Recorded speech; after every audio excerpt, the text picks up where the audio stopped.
She's serving perspectives. She's serving perspectives. They're serving perspectives. We're serving perspectives. This is Serving Perspectives.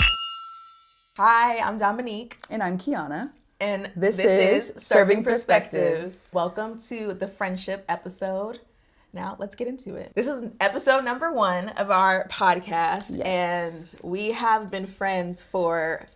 I think over 15 years at this point. Okay, over 15 years. Yes. We met when I was like a freshman in high school. Mm-hmm. Keyana was a... Junior. And it's been a long time coming for us to do something together. Yes. So I'm really happy to be doing this with you. And it only was right to start the episode off with the topic being about friendship. Yeah. So maybe let's do some life updates. How are you doing? Is there anything special that's been happening in your life currently? Yes. So for the first time ever, I'm flying my mom to Europe, which is like, I feel like just like a big girl achievement, like spending my own money to like take her somewhere, which I think is really important. Mm-hmm. And I don't think like we didn't travel a lot growing up. She was a single mother. So I think, you know, I worked really hard to be in the position that I am now. So it's like really great that I can like provide that for her. So we're going to be in England and it's going to be a time. It's going to be a ball. I'm excited. Oh, she's going to love that. And it's her birthday month. Yeah, it's her birthday. Shout out to all the Sagittariuses out there. Oh. Yeah. Lovely. Mm-hmm. I guess what's going on in my life, I'm very excited about us doing this together, Serving Perspectives. It's been a long time coming. Yes. We've been planning this for like literally a year. So yeah, I feel like this is something that has been top of mind for me, and I'm really happy about this. So, me too. All right. What else? Is there anything you're prioritizing or letting go of? Anything I'm prioritizing or letting go of? I feel like I'm prioritizing. I feel like I'm honestly always in nesting mode. Like, I feel like I'm pretty good at social life, personal downtime balance, not just like work-life balance, but like going out, doing all the things, but also being in my cocoon at home. So I want to continue prioritizing that because I feel like when I don't do something every day of the weekend and I like take 2 days to just be inside and then like maybe one night I'll go out, I feel way more rested when I go back to the work week. And I feel like that's very important for me. What are you prioritizing or letting go of? You know, I feel like, okay, that actually made me think of something a little bit different than what I was going to originally share, which is that I feel like I am letting go of just like judgment. And I think blocking myself from just being like who I want to be and doing the shit that I want to do. Like I'm 31, I'm about to be 32. And I feel like I've recently been feeling like I need to be inside more. Like I need to take more rest time. But like, honestly, I still want to be out in the club. I still want to go and drink. I still want to have a good time. And I don't think there's any shame in that. And I want to be able to just like live my life more free and just literally just not give a fuck. Period. Yeah. You should, I think, yeah. I feel like that's a misconception sometimes. Like some people are like, oh, you're in your 30s not now. Old. It really isn't. Honestly, No. I'm 29. Hey. But I will soon in a couple months. Well, by the time this episode comes out, I will already be 30. But I'm excited for 30. Like I know a lot of people are like, it's like a daunting age to turn, but I can't wait. Yeah. I just feel like it's gonna be very sexy. So I'm excited. It's a time. I mean, you make more money and like we still look like we're 25. So it's like we're only gonna get better as like the years go on. Yeah. So yeah, I'm genuinely, for sure. Because black don't crack. All right. Okay, so in one word, describe an emotion that you felt most this week. Ooh. I was going to say overwhelmed, but I don't want to focus on negative things. So I want to say grateful because I feel like, I don't know, just like my people are just really showing up for me. Friends, family, and it's beautiful. Yeah. Honestly, I would say for me to answer that question, one word that describes how I've been feeling this week is supported. I feel like people have been verbally just being there for me and like telling me how they feel, how proud they are, how excited they are for me and us for this specific project. And yeah, I just feel also grateful, but I think sometimes people don't realize, because I'm like a strong person, X, Y, and Z, how much support I actually need and how much it actually means something. So I felt very supported this week.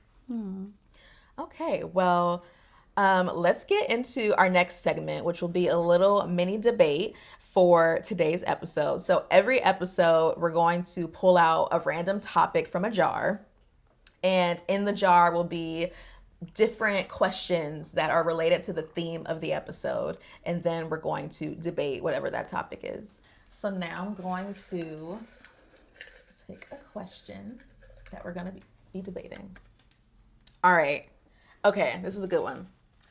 So the debate topic is, you should pick the friend you've been friends with the longest to be your maid of honor. What are your thoughts on that?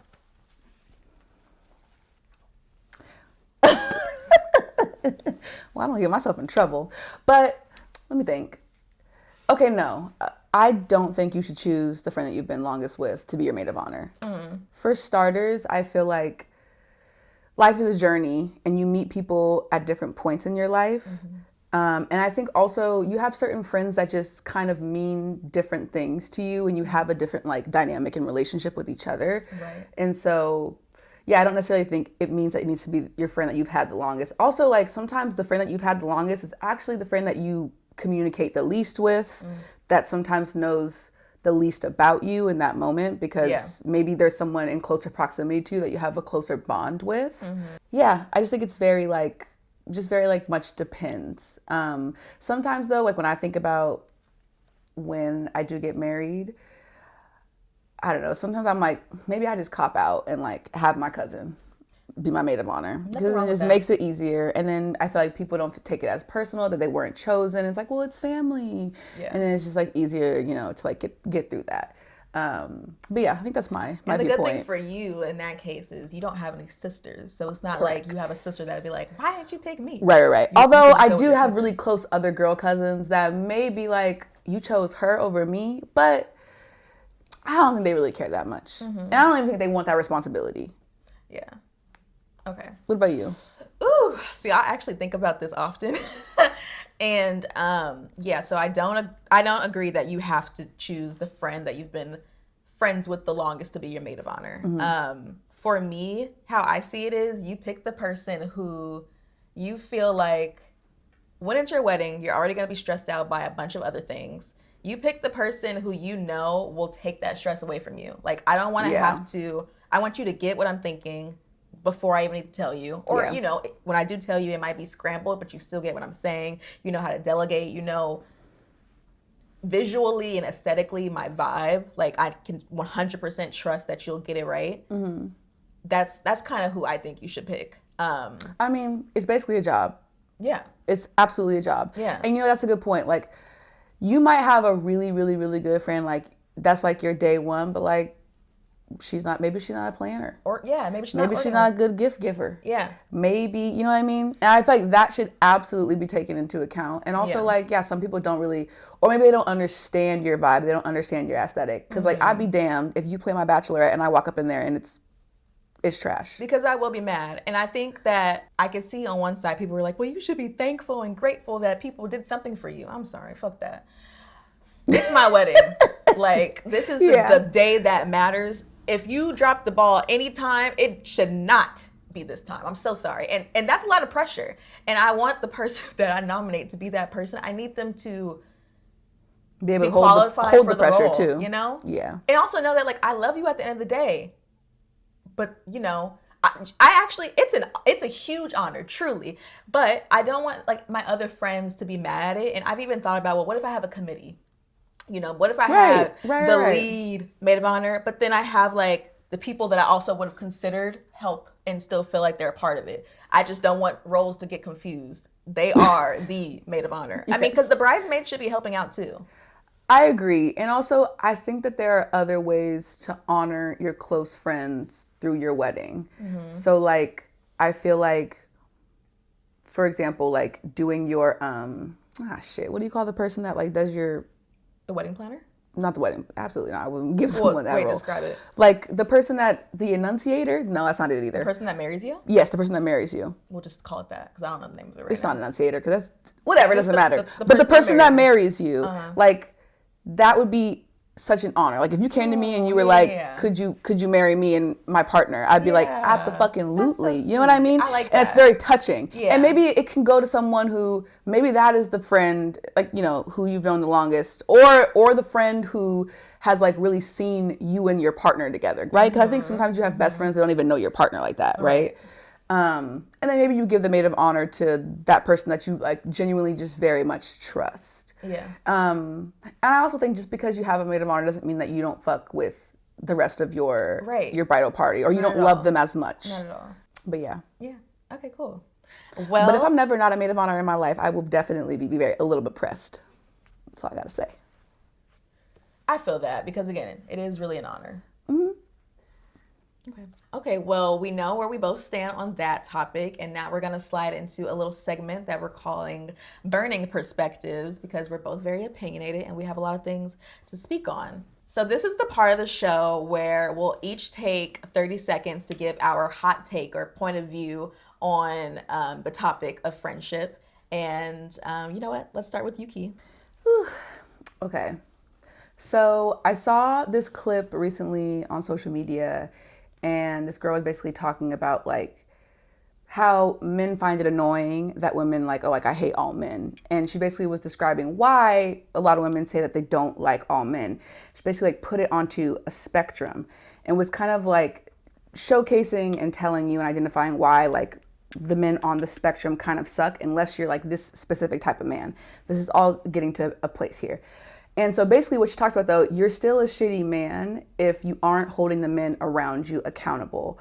And so I think that like there are a lot of men who have friends that do really shitty things, and they're like, well, it's my friend and like whatever, I'm not gonna like say anything to him, like whatever. And it's like, no, you're a shitty friend.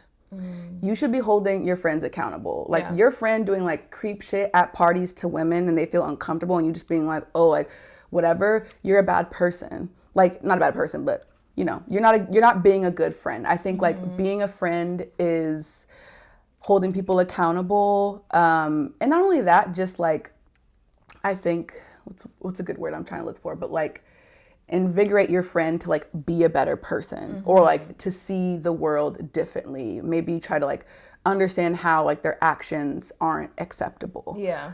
And yeah, I feel like there's a lot of men out there that like just like take this place of like being complacent, or like they want to stay in the gray area because they don't want to pipe up, because they don't want to look a certain way, or they're just like unbothered. But I feel like that makes you super problematic. And if you really loved that person, especially if you hear people saying crazy stuff about your friend, like you hear people saying crazy stuff about your homeboy, like why would you want like that narrative or that gossip to like be spread, right? Like I think it's a good friend to be like, yo, you did something wrong, or people don't feel comfortable with that. Maybe you should change your behavior, X, Y, Z. I don't think it should just be like something that you sweep under the rug and like move on with. It literally drives me crazy.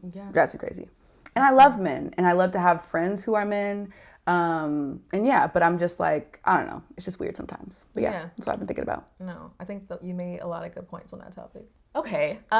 Okay, so my hot take on friendship would be, you know, a lot of our friends, obviously, like we vent to each other, we go through things, and you know, you have maybe your key friends that you go to talk about certain things.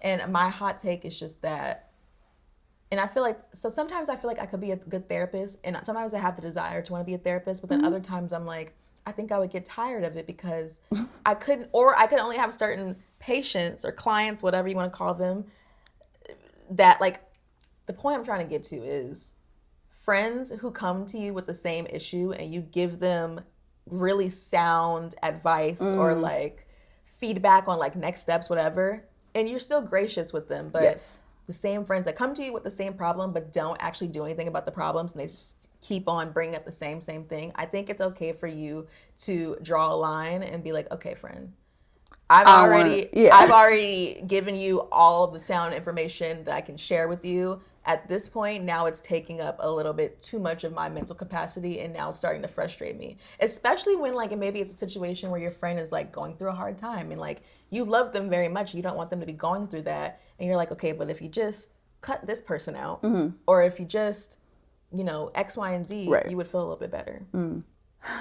I feel that deeply.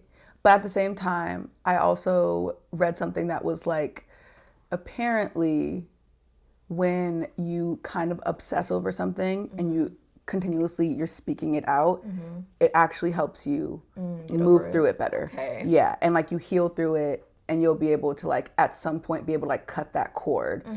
However, I still think that putting boundaries in place are still very, very important. Yeah. Especially when, because I mean, it could be anything, right? But I think when it's something that's like truly harmful towards them, Yeah. and they're literally just like, I don't care. I'm still gonna like, I still want to ruminate about this and like bring it to you over and over and over again. I feel like that's definitely very fair to be like, okay, I'm gonna draw this boundary. Like I can't. Yeah. Especially when it's like, well, I don't have anything else to say. Well, because and also, But the same thing, which is that stop doing what you're doing or whatever it is. and eventually it starts to eat away at you, and it's like, well, this isn't even my stuff, and it's just like, you want to make sure that you're prioritizing yourself too. Yeah. And I mean, energy is real. Like you absorb that shit. Right. All right, now y'all, welcome to the pour. Now we're gonna get a little bit more into the conversation. So Dominique, what's your longest friendship and are you still friends? So there are people that I'm friends with from that we went to like, oh, actually, one of our coworkers currently, we went to elementary school and middle school together.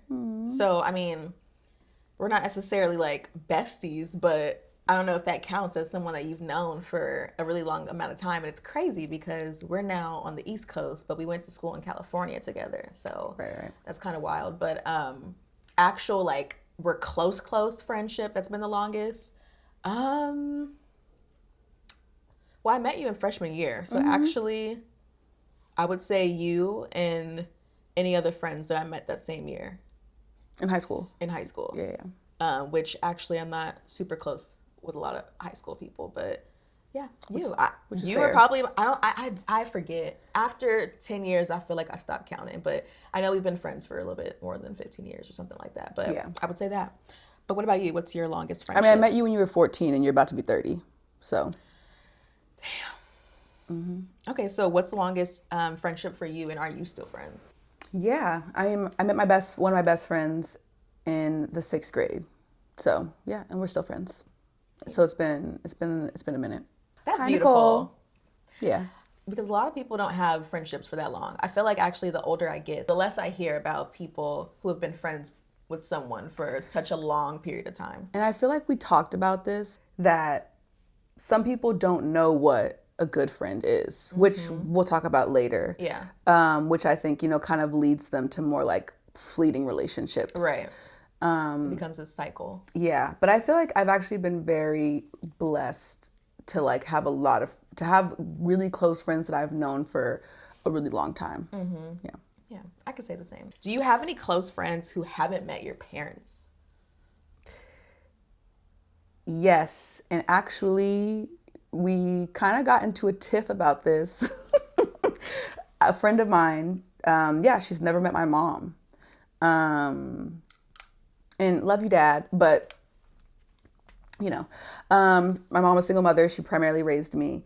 So yeah, she's never met her. And I think, we kind of had like a thing where she was kind of like, I think it's kind of fucked up that I haven't met your mom, which is like fair, but also like life is life. Like sometimes just like doesn't really work or like align in that way. But yeah, I also think there was a point in time where like I didn't really find it that important for my friends to know my parents. Like we're not dating, but also, I mean, I get it. Like it really like shows you like the range, like the breadth of the person, right? Because it's like you get to meet their parents and like more understand their background, how they were raised, what gave them trauma. Right. Yeah. Yeah. I feel like the majority. I've never met your mom. Except for on FaceTime, FaceTime, right? Yeah. So I guess that kind of counts. I'm counting that. You guys have seen each other. Yeah. But I honestly feel like the majority of my friends haven't met my parents. I mean, and if you have met my parent, it was most likely my dad, just because I lived with him in high school. But yeah, I have quite a few friends that have never met my father or have seen him when he was like dropping me off at their house or something, like in passing, but never like, and even like I have not just friends, but their parents who have also not maybe met my parents, but then like we've been friends for so long that like it would make sense that we have met each other's parents, but we really haven't. Right. Or that our parents have met each other. But To your point though, of we're not dating, does it really matter for me to meet your parents? I always, like, anytime I met one of my friends' parents, I always felt closer to them. Like honored too. Yeah, I felt very like special. more, like, I felt it was like more familial, like we're like family for real. Because now your family knows me, and yeah. I also think it differs too, like versus like when you're in your adolescence versus being an adult. For sure. Because like in your adolescence, it's like, I mean, your parents should be low key vetting like who the hell you're running around with. Right. So I do think that's kind of important, unless, you know, but like my mom was like working class. She was like working 2 jobs all the time. So like actually, she always be like, "What's that one girl you going to hang out with?" Or like, "What's her name?" Literally. But obviously, like the ones that were really tight with me, or the black ones, right? She knew. No, which we can get into later. Yeah. So my dad, he only, to this day, like I will still have to say, Nicole, the one that drove the convertible, the white convertible, I have to give him like key identifiers, identifiers, yeah. Identifiers, yeah. Like I had a friend who like her driveway was like a U driveway, and I'd be like, oh, I'm going to Laura's house. He's like, which one is that again? She has the U driveway. Like I literally had to say that for him to know who I was talking about. For real. But except for the people who I was with them all the time or always had sleepovers, then he like knew who those people were. Right. All right. Well, which friend do you miss the most right now? So when I was recently home in the Bay, I reconnected with one of my childhood best friends, Andrew. And that's my dog. You're my dog, Andrew. Middle school, high school, we were just like very, very close, very inseparable. Honestly, like when people say that men and women can't be best friends or just friends in general, like I genuinely don't believe it. I just think, you know, some people just don't have good boundaries. So if your relationship went to shit, it's probably because you're just weird.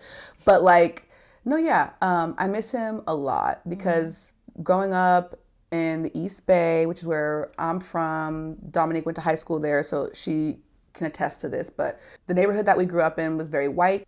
Andrew's Asian, and he was just like a solace for me, just like an incredible person. But like not only that, he was just cool as shit. Like put me on to like really good music, like, and I love music, and he's just very artistic and just has like a incredible mind, and I just really deeply appreciate him still till now. And I wish so badly that he was in New York, because I would love to spend more time with him. But yeah, I miss him deeply, because I feel like, you know, like I think I shared this earlier, but like I think certain friends do certain things for you, right? Like some friends you can just talk music for hours with, like that's like your person, right? Like creatively you really connect with them. And then you have other friends that you connect with like more spiritually, or just like a friend who's like just very well-rounded and kind of hits all those boxes. And so I feel like spiritually and creatively he's like very much that person for me, and sometimes I really miss that, and like I wish I had it more often. So yeah, I love Andrew. We were never super duper close, but I remember when he first started like designing jackets. I had a denim jacket, gave him like a concept. He executed it for me. Sweetest guy.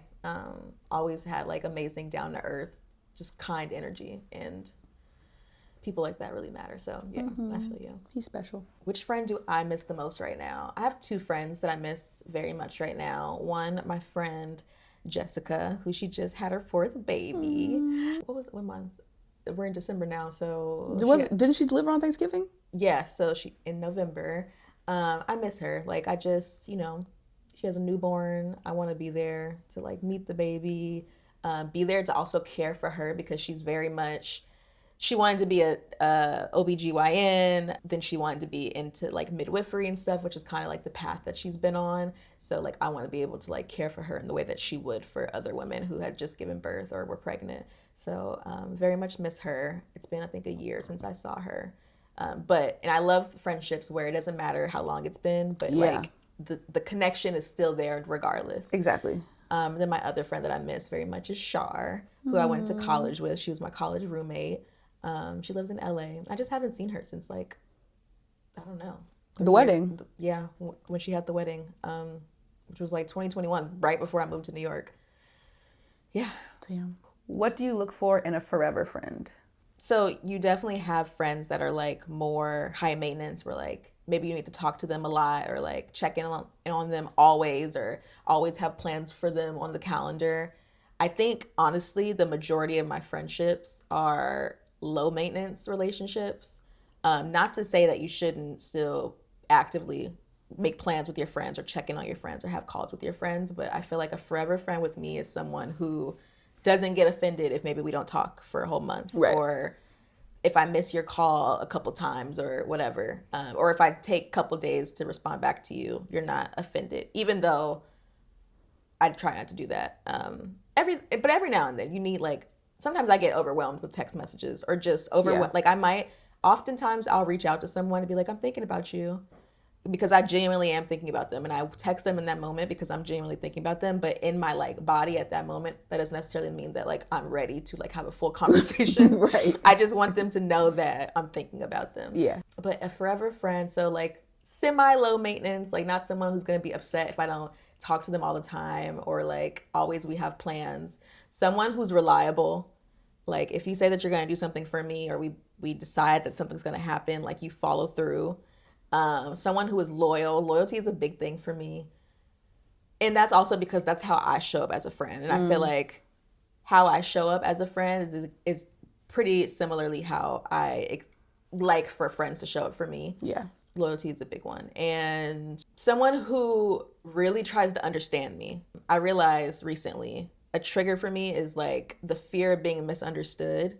And so friends that, even when I might be a little snappy or something, if you could just, again, like not to say that that's like acceptable, but sometimes it happens. Like we all are Right, a little we're humans. getting our, and so it'd be nice to have a friend that's like, you know what, she just went through this, or you know what, she did tell me she had a migraine last night. Let me give her some grace, which are all probably factual. So yeah, those are some things that are a forever friend for me. What are qualities that are a forever friend for you? I feel similarly, I think. I think like the low maintenance piece is on point, especially just because, I have depression. So like sometimes I just like I need like space, and sometimes I can be off the grid, and like it's for nothing like personal towards you, and like not to say that like, people shouldn't necessarily use mental illness as an excuse to like, not be there for people or XYZ. But I do think like it's a reality that a lot of people face. And some people, it's a spectrum. For some people it's debilitating. And I have been in spaces in my life where I felt like it was very debilitating. And I could only really talk to very few people, and like reach out. So I think that's definitely very key. And honestly, like if we can't laugh, it's not gonna last. Like that's like a huge reason why like I value our relationship, because I just feel like even like like we could be talking about death, we could be talking about anything, and we're literally still cackling, but like Literally. in like a very meaningful way, but still, Yeah. you know what I mean? And in a way that's like, yeah, I love a silly friendship. Yes. I add that onto mine. A silly friendship, goofy. I do have friends that like we literally, I don't even know what we talk about, but Right. one thing we're gonna do is just laugh the whole time for sure. Yeah, I just think someone who's like considerate, that like, just because you're friends doesn't mean you're gonna necessarily be like identical. Like we're not gonna have the same personalities. We're not gonna necessarily have the same values. Now, if your values are crazy, we're probably not gonna be friends. Wait, elaborate on that. What kind of values are you speaking about? I think more of like values or like moral things. So Okay. like, if you're a Trumper, I'm not gonna be your friend. Right. Or Agreed. Wait, no, you brought it up and I was like, okay, so we going there. Whatever. We're already, dissecting who our audience is. correct. And it's like, I mean, even Republican, I'm like, but I think that I can maybe, if we can have a really good conversation. That's logical. That makes sense. Yeah, then that's cool. Right. But like, there's just certain things where I'm like, like you don't care that like, I don't know, like hella people are dying right now. Like, I don't know, just like certain things like that. Or like people who are just very self-interested. Yeah, just it pisses me off. So it's like, I wouldn't consider you like a for lifer for sure. But yeah, laughs, you're just like genuinely a good person. And like you just see me for who I am, and like you see yourself for who you are, but like we come together and like it's a beautiful thing. Okay, so now that we're all warmed up, we're gonna play a little game that we call Taste Test. Which, speaking of that, let's taste a little bit more of our Prosecco. Okay, period.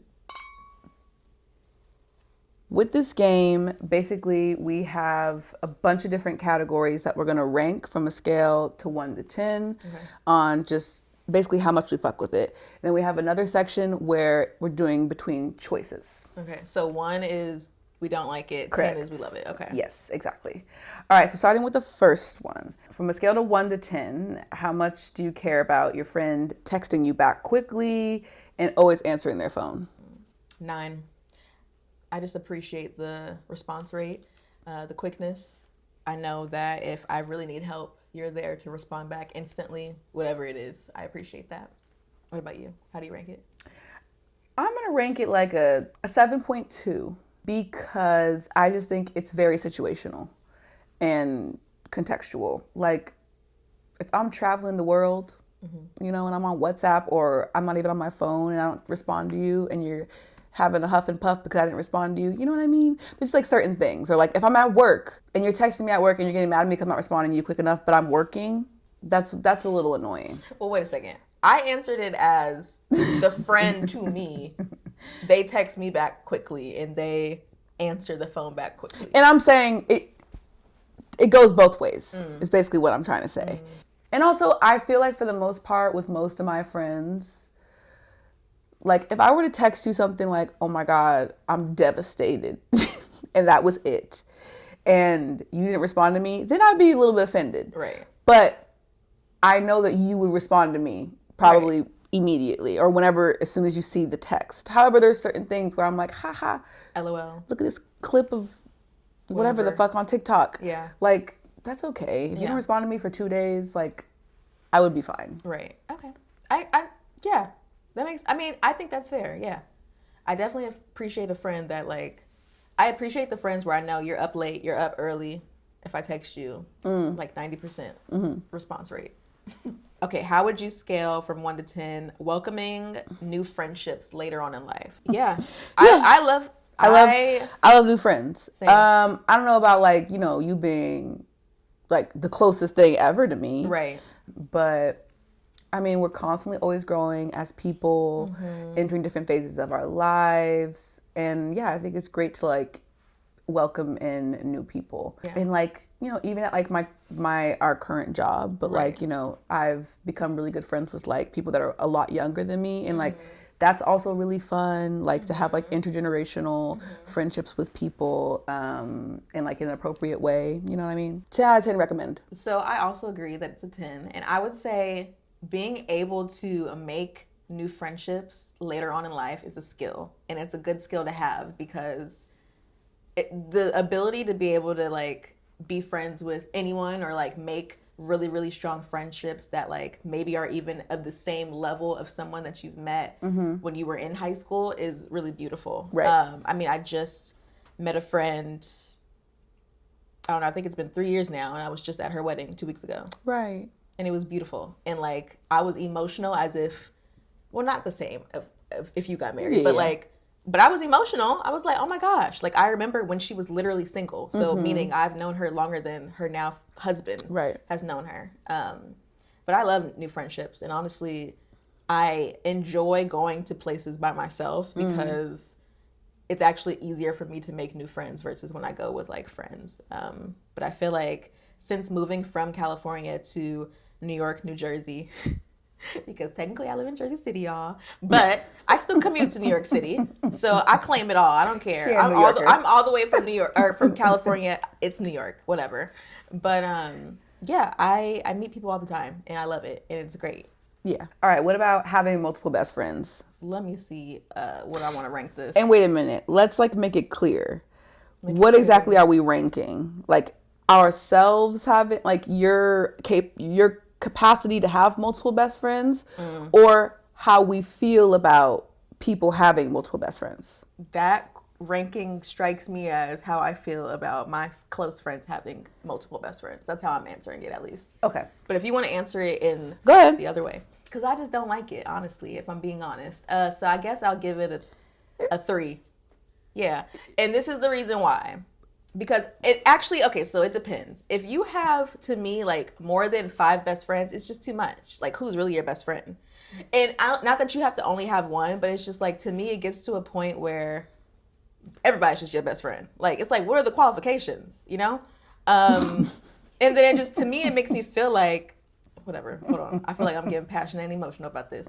It makes me feel like, okay, she's your close friend. Now, I don't have a problem with my really good friends having close friends, right. But giving them the title of best friend, I feel like is just a certain different ranking. And I used to actually be very sensitive, and this is also why I ranked it a 3. I used to be very sensitive myself of who I would call my best friend, because to me, if you have the title of you are my best friend, to me, that comes with a certain level of responsibility. Yeah. Certain level of expectations, not in a negative way, but like what I expect of you and what I expect for you to show up to me is exactly what I'm giving you. So like, I value it highly. And so I used to be very like skeptical of who I'm saying, yeah, you're my best friend, because to me, as soon as I give you that title, once you let me down, it's like, damn, now you enter into, do I cut you off? Do I not cut you off territory? But whereas if you were just my close friend,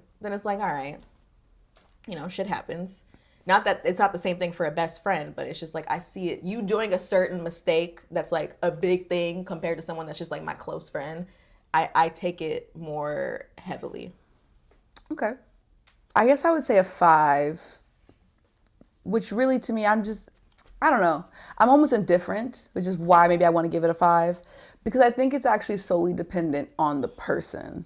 So like knowing you and you telling me that you have other best friends, I'd be like, yeah, okay, that makes sense. That tracks. And like, I'm okay with that. Like, whatever. I just think it's really hard to have one personally.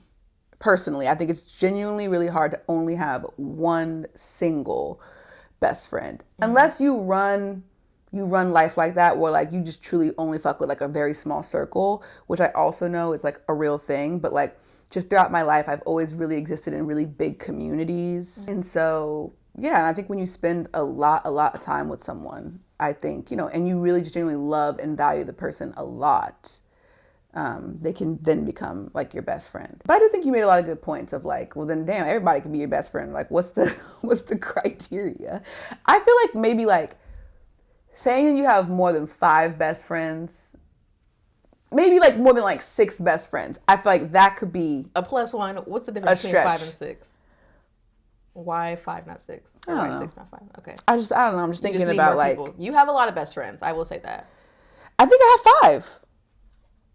Okay. I would say I have 5 best friends. I have 5 best friends, like people that I'm like, yeah. And then I have a lot of close friends. Okay. I would say I have a lot of close friends. Okay. All right. She's judging me. All right. Okay. How do you rank someone canceling last minute? Depends. 6. Okay. Because sometimes you be canceling and I'll be like, hell yeah. Right. I'm actually right there with you. I'll say a 6. It depends on how close to our plans you cancel to.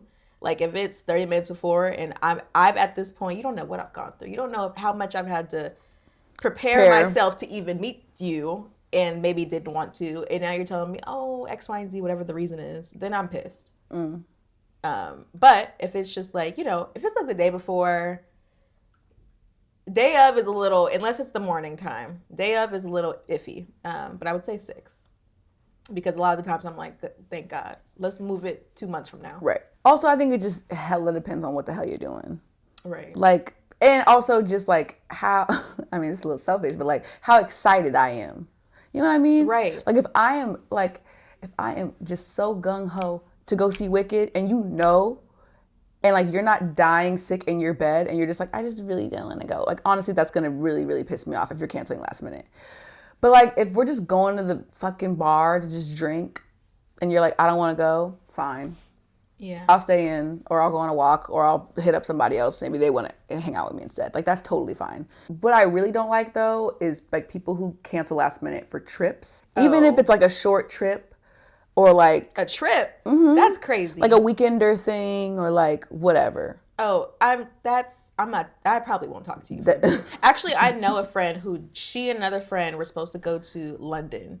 And I think the morning of the flight or the night before the flight, the other friend canceled. And she went by herself, but thankfully she knew some people who also happened to be there at the same time. So she was able to meet with them. But I mean, I think she cut that person off. But that's horrible. That's messed up. To be planning to go out of the country and your friend is like, never mind, I actually didn't get my ticket or whatever, and I think you did.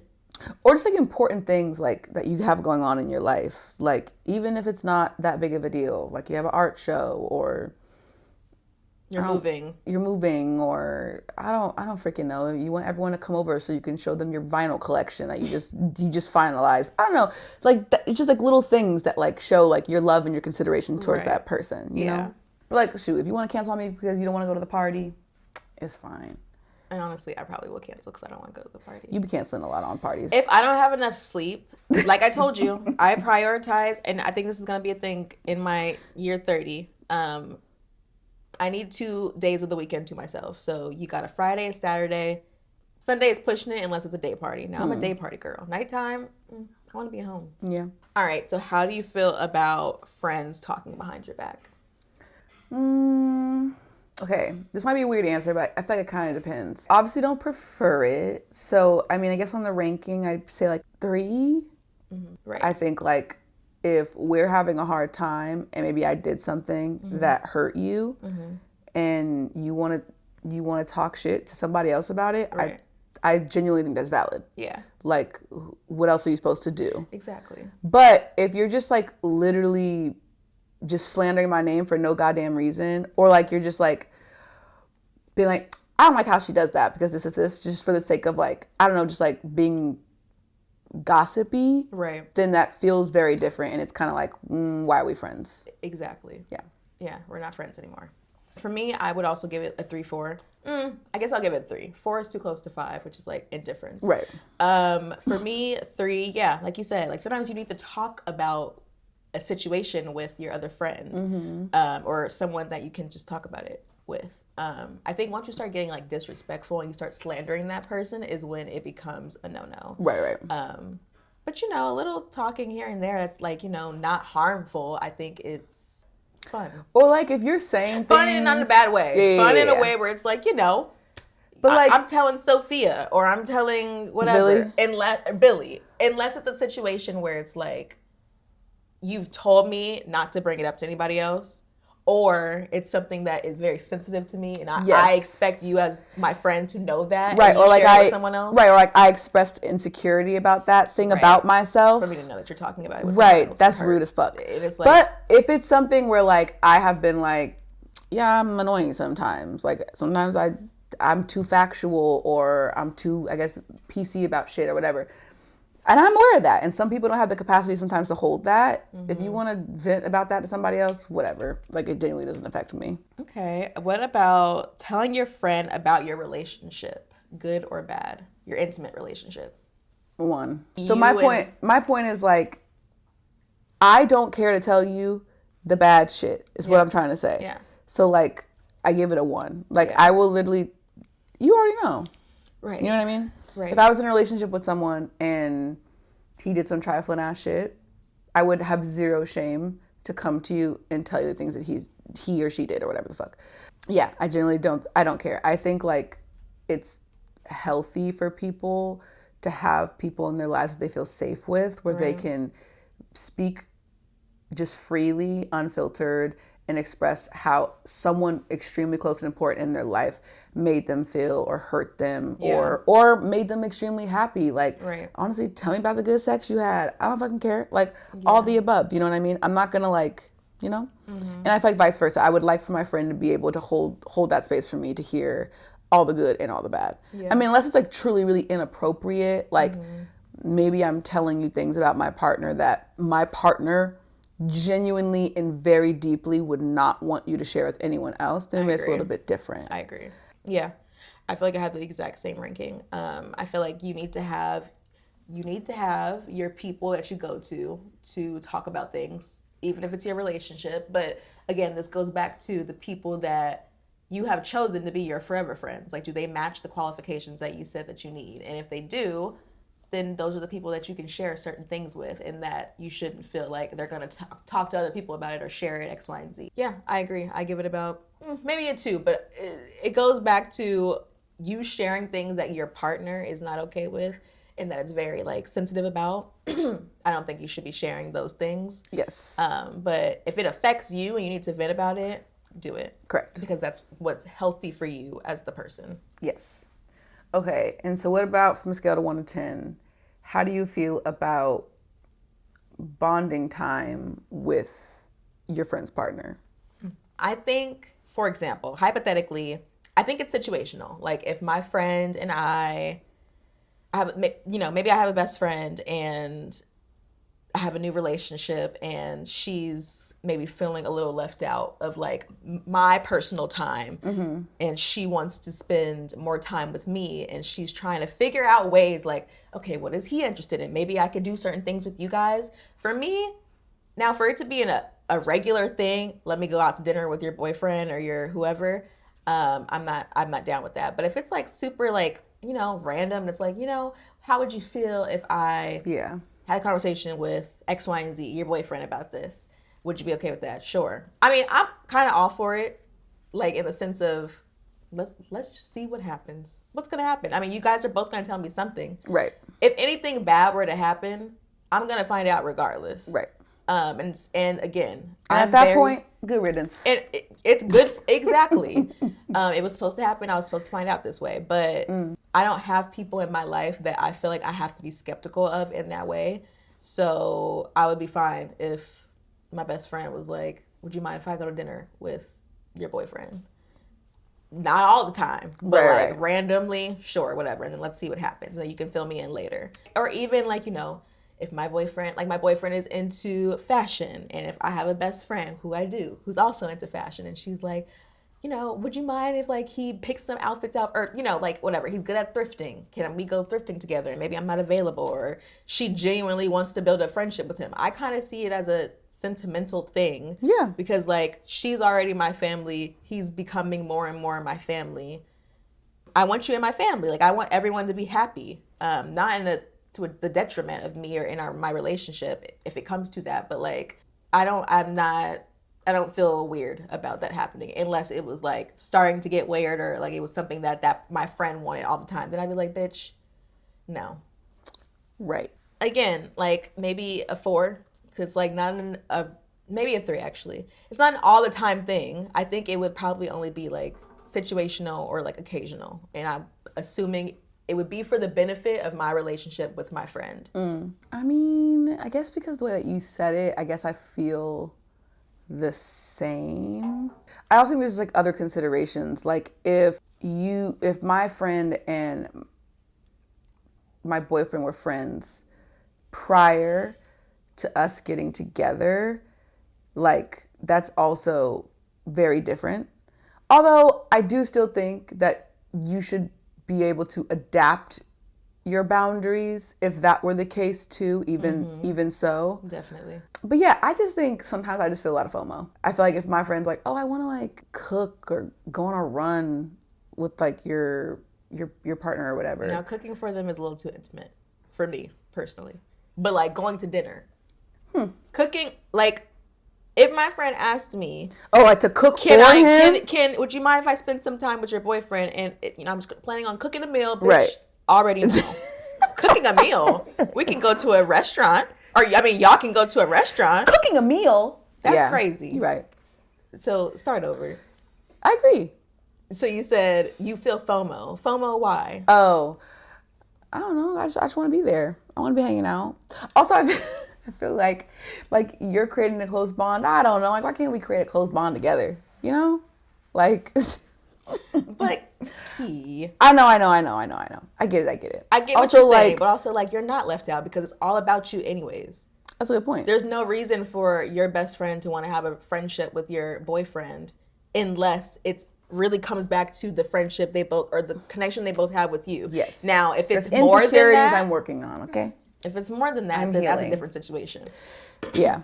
Okay, so last question, which is going to be more of a would you rather. Would you rather find your bestie in the afterlife, both of you guys in reincarnated form, or be reincarnated without your bestie and find them in human form where you can communicate with them and they can communicate with you? So one is you guys are both reincarnated together as like whatever other form other than human, or they are Oh my God, so we would die together and be like animals in another life? Or not even if we die, not even if we die together, but like we die eventually and then we're together. Yeah. Or your friend or whomever passes away, they're reincarnated as like another form in some way, and then you're human still and you're able to communicate with them. So would you rather that, or would you rather you guys both be in different forms but you're like still besties essentially? That'd be amazing if we in another life were something different but still best friends. Like imagine us as birds, bitch. You know what? No. It would be cute, but then it was like, where's our power for real? Somebody needs to be in human form to really change some shit up. What are you gonna do if I'm a plant? Keep me around? Well, if you're a plant, if you could speak to me. Actually, no, because you're not mobile. I'm a plant. So if you're a plant, I'd be upset. But if you were like a moving creature, a bird, something that so I'm the bird and you're a human? Yeah. Because then you could give me information from other places that I'm not able to go to. I would love that. Like you could let me know. This is it what makes Beyonce me feel like is I'm not doing. your friend. It makes me feel like I'm doing work for you. That's bullshit, because I can make sure. I'm like, what do you need? You need a bigger nest? All right, y'all, we have now reached the end of the episode. And for this last final segment, we're going to get into serving suggestions, where we just leave you with a little bit of a perspective that we have, whatever we feel. First of all, let me have your hand. I'm so happy that this is our first episode that we've done together. I feel like this has been an amazing conversation. This project has been a long time coming, and I'm really excited to see where Serving Perspectives goes with you and us together and what opportunities it brings for us, because I do really feel like this will be a platform where we can really showcase what we're capable of, our mindset, how we think, and yeah, I'm very just happy to have completed our first episode together, and I love you. Oh, I love you too. And I'm happy to be doing this with you. I mean, I echo all the things that you said. I feel like it's been a long time coming, and I feel like for the past 5 years, we've been talking about how we've just always wanted to do something together. So I think it's amazing that we did this. I'm really proud of us. I think what I want to leave people with is very different and non-sentimental from what you said, but I just want to let everybody know that I don't think friends should let friends listen to Chris Brown. And I don't think friends should let friends go to Chris Brown concerts. I don't give a shit how talented you think that man is. I don't care if he can moonwalk to the moon. I just genuinely think we should not be supporting him. And I want to leave you with this. If your best friend or your mother or your sister or your daughter came to you broken down and bruised and was hurt by a man, would you ever support his business in the future?